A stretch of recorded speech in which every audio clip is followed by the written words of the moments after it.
జగన్ పాలనలో వ్యవస్థలన్నీ నిర్వీర్యమయ్యాయని గుంటూరు కూటమి ఎంపీ అభ్యర్థి డాక్టర్ పెమ్మసాని చంద్రశేఖర్ విమర్శించారు.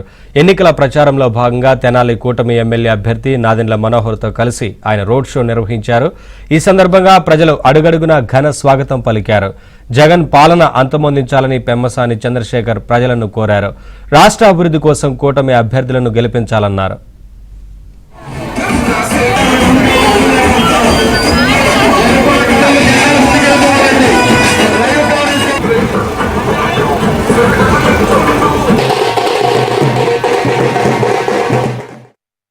ప్రజలతో పాటు మనం ముందుకెళ్తున్నప్పుడు మనకు అర్థమైంది వాళ్ళ ఆవేదన, ఏ విధంగా ఒక మార్పు కోసం ఎదురు చూస్తున్నారో, ఏ విధంగా ఈ రాష్ట్రాన్ని 5 సంవత్సరాల నుంచి ప్రతి ఒక్కరిని కూడా ఇబ్బంది పెట్టే పరిపాలన సాగిందో దానికి వ్యతిరేకంగా అందరూ కూడా మారారు.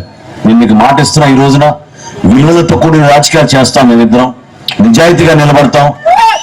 ఎక్కడ కూడా పొరపాటు జరగకుండా, అవినీతికి ఎక్కడ తావు ఇవ్వకుండా చేసే ప్రతి కార్యక్రమం ఎవరైతే అర్హత ఉందో ఆ పేదవాడిని కాపాడుకునే విధంగా మంచి సంక్షేమ కార్యక్రమాలు, అదే విధంగా అభివృద్ధి కార్యక్రమాలు చేసి మరొకసారి తెనాలికి ఆ పూర్వ వైభవం తీసుకొచ్చే విధంగా అందరం కూడా కలిసి ముందుకెళ్దాం. అమరావతిని బొత్స సత్యనారాయణ గారు అంటారు అది శ్మశానం లాగా ఉంది అంటారు.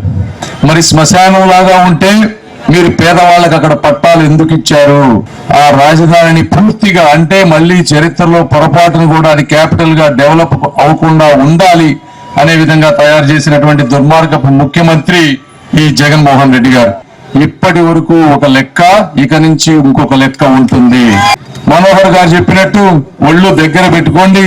గంజాయి అమ్మే వాళ్ళ మీద గాని, రౌడీ నిజం చేసే వాళ్ళ కదా గాని ఒక ఉక్కు పౌరం మోపబోతా ఉన్నాం. కాబట్టి మీరు సర్దుకుంటే